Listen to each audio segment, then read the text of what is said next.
Good morning, dear students. Today we will discuss the Mahmud of Ghazni. Okay, as earlier we have talked about the new King Center Kingdom and their emergence, and then we had discussed about the Gujar Pratiharas and the Rashtrakutas and then the Palas. And yesterday we had discussed about the struggle of Kannauj, and then we have talked about the Rajputs and the Chauhans of the Ajmer and Delhi. Now today we will discuss the Mahmud of Ghazni. It's on page number 12 of your book in history section. Yes. Look at the book and read with me. The weakness of the central power and lack of unity among various Rajput rulers greatly motivated the Muslims to invade India. The first of these invaders was Mahmud of Ghazni. Ghazni was a small kingdom in Afghanistan. Mahmud of Ghazni ascended the throne of Ghazni in after Domino AD 998. In order to make Ghazni a powerful kingdom, he made 17 raids in India during the 25 years of his reign. Mahmud of Ghazni wanted to set up the glory of Islam in India. He desired to possess the wealth of India. Mahmud of Ghazni desired wealth for the sake of wealth.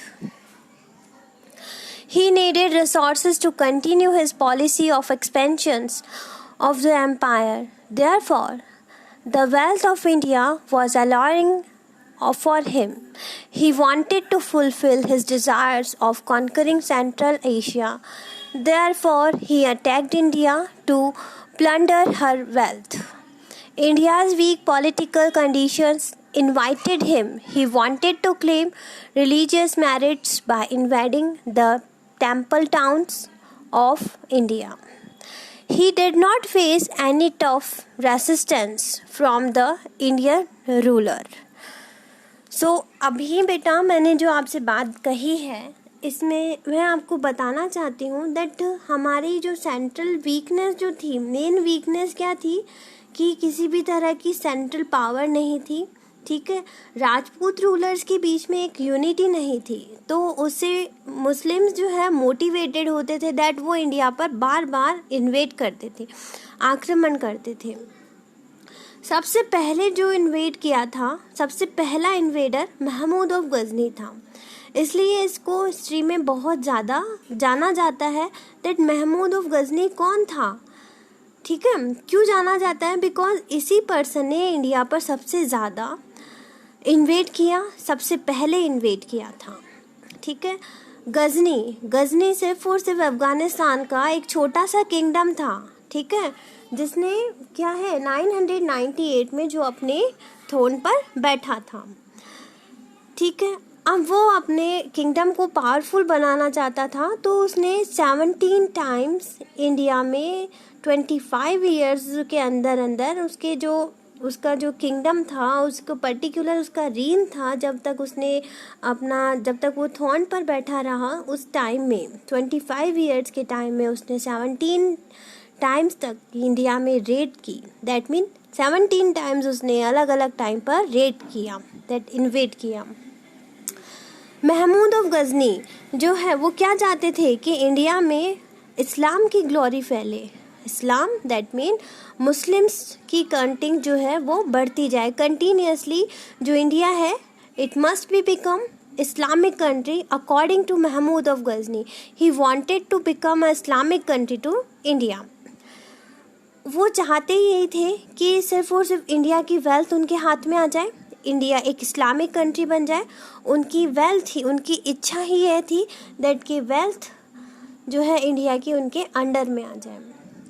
वो इन सभी resources को that अपने InvIT continuously करते रहे. अपने resources जो भी expansion, अपने एम्पायर को एक्सपेंड करने के लिए, अपने एम्पायर को बढ़ाने के लिए उनको जितने भी रिसोर्सेज चाहिए होते थे वो लेकर आते थे. वो उन्होंने हर एक पॉलिसी अपनाई जिससे इंडिया उनके अंडर में आए. Therefore, wealth of India was alluring for him. इसीलिए इंडिया की जो वेल्थ थी वो उसके लिए बहुत ज़्यादा ज़रूरी हो गई थी, दैट जिसके लिए वो अपना इतना सारा सब कुछ एक्सपेंड कर रहा है तो वो उसके अंडर में आनी चाहिए। उसकी इच्छा थी दैट वो चाहता था दैट वो सेंट्रल एशिया पर अपना कॉन्कर जमाए। वो he wanted to fulfil his desire, वो अपनी इच्छा को पूरी करना चाहता था कि सेंट्रल एशिया पर सिर्फ उसी का राज हो। देयरफॉर उसने इंडिया पर बार बार अटैक किए। इंडिया की जो पॉलिटिकल कंडीशन वीक थी वो उसे बार बार बुलावा देती थी, इनवाइट करती थी दैट यस हमारी पॉलिटिकल कंडीशन बिल्कुल वीक है, हम लोगों में किसी तरह की यूनिटी नहीं है, आप आओ हमारे पर। ऐसे इस तरह से जिस तरह से वहाँ पर लेक ऑफ पॉलिटिकल यूनिटी थी तो उस वजह से बार बार मोहम्मद ऑफ गजनी बार बार आते थे, महमूद ऑफ गजनी बार बार आते थे। He wanted to claim religious merits by invading the temple towns of India. ठीक है, वो एक रिलीजियस मेरिट जो थी उसके ऊपर क्या है वो अपना इन्वेट करना चाहते थे दैट जी किस तरह से टेम्पल टाउन्स क्यों है, यहाँ पर इस्लामिक कंट्री बननी चाहिए। He did not face any tough resistant from the Indian rulers, और उन्होंने इंडियन रूलर से जब वो यहाँ आकर इन्वेट करते थे तो उन्हें किसी भी तरह की प्रॉब्लम नहीं होती थी, वो किसी भी तरह की रेसिस्टेंस फील नहीं करते थे दैट इंडियन रूलर उनका बराबर सामना करेंगे, ऐसा बिल्कुल भी नहीं हो पाता था। अब हम main raids of Mahmud of Ghazni, India में उन्होंने 17 टाइम रेड्स की, तो उनमें से कौन कौन सी ऐसी मेन रेड्स हैं। लाइक द फर्स्ट रेड, सबसे पहली रेड जो थी वो उन्होंने 1001 में दी थी। ठीक है, व्हेन ही अटैक जयपाल, उन्होंने जयपाल पर अटैक किया जो कि पंजाब की फेमस रूलर थी। He defeated Jaipal and conquered his territory, उन्होंने जयपाल को हराया और पूरी टेरिटरी अपने अंडर में ली। Second, I am reading on page number 13 of your book, so आप लोग अपनी बुक का पेज नंबर 13 भी कंटिन्यू रखें। महमूद रेडेड थानेसर एंड नगरकोट, उन्होंने थानेसर और नगरकोट पर 1009 और 1014 में यहाँ पर रेड की थी। ठीक है, और वहाँ के टेम्पल्स सिटीज सबको लूटा। Another important raid was Anandpal the son of Jaipal, Jaipal के बेटे पर भी इन्होंने अपनी रेड दी थी 1008 और 1009 नियर पेशावर के पास में। In this battle the rulers of Ujjain, Gwalior, Kalinjar, Ajmer and Delhi also help Anandpal but he was defeated. ठीक है, इसमें किसको, आनंदपाल को उज्जैन के राजा ने, ग्वालियर के राजा, कलंजर के राजा, अजमेर के राजा, दिल्ली के राजा सब ने हेल्प की, लेकिन स्टिल आनंदपाल हारे गए। Another important raid was when Ghazni attack the temple of Mathura, जब उन्होंने मथुरा के टेम्पल पर अटैक किया, उसको लूटा, वहाँ की गोल्ड को लूटा, वहाँ की मनी को लूटा। The destruction in Mathura was immense, जो एक मथुरा में एक डिस्ट्रक्शन है वो आ गया था। And the Muslim world he was called Ghazi, तो इस तरह से वो क्या है मुस्लिम वर्ल्ड में क्या कहलाने लगा, द गाजी। ठीक है, the most important raid of Mahmud of Ghazni was in AD after dominion 1025 when he attack the temple of Somnath, जब उन्होंने सोमनाथ टेम्पल पर अटैक किया, ये उनकी सबसे इम्पॉर्टेंट रेड मानी जाती है। He got immense wealth from his this temple, उसे बहुत सारी वेल्थ मिली, बहुत सारा पैसा मिला था इस टेम्पल से। Mahmud of Ghazni broke the idol of Shiva, even उसने शिवलिंग जो था उसे भी तोड़ दिया था यहाँ पर। He carried away the wealth and gates of temple of Ghazni, तो उन्होंने सब कुछ यहाँ से लूट के ले गया वो। इट वॉज द बिगेस्ट लूट, और यही उनकी बहुत बड़ी लूट मानी जाती है। इट वॉज द बिगेस्ट लूट। महमूद डाइड इन AD 1030, और ये कब मर गए थे, 1030 में ये खत्म हो चुके थे, ही डाइड।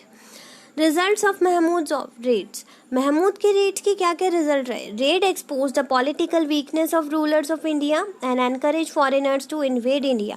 इस तरह से इतनी रेड्स पर आई थी, जब इंडिया में इतने इन्वेड्स आए थे तो क्या है, इस तरह से इंडिया में क्या है, जो फॉरेनर्स थे उन्होंने भी वो एक तरह से एनकरेज हुए थे कि हम भी इंडिया पर रेड करें। ठीक है, हम भी इंडिया पर अटैक करें। Mahmood took a huge of amount of money and also destroyed many temple। उन्होंने कई सारे टेम्पल्स को डिस्ट्रॉय किया, वहाँ की जो मनी है वो अपने साथ ले गए, बहुत सारा मनी जो है पैसा वो अपने साथ ले जा चुके थे।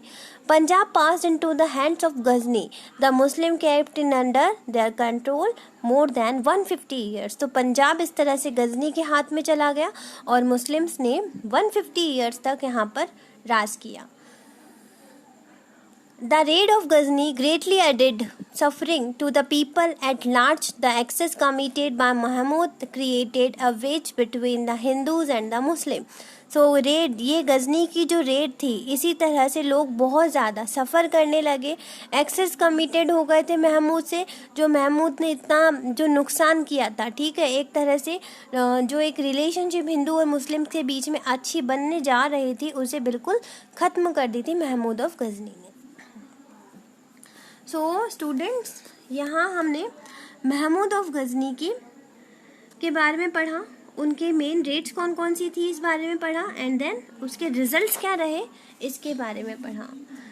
अब मैं चाहूँ तो आपको ये करवा देती है अभी ही, that administration of kingdom Muhammad Ghori, but may be आप कंफ्यूज हो जाए, तो अभी हम लोगों का वीडियो इतना ही चलने देते हैं। Then after that tomorrow I will discuss Muhammad Ghori, administration of kingdom, okay, revenue collection and expenditure, फिर हम ये डिस्कस करेंगे। इसके बाद ही आपकी बुक में case study of Chola dynasty है, तो दैट वो भी हम लोग देख ही लेंगे, एंड देन इस तरह से हमारा चैप्टर कंप्लीट हो जाएगा, ठीक है। आज इसी के साथ मैं आपको एक PDF भी शेयर करूँगी, दैट जिसमें आपकी बुक फिलिंग्स कंप्लीटेड होगी, so that you have to do in your book, you have to fill them in your book. Okay dear students, thank you so much.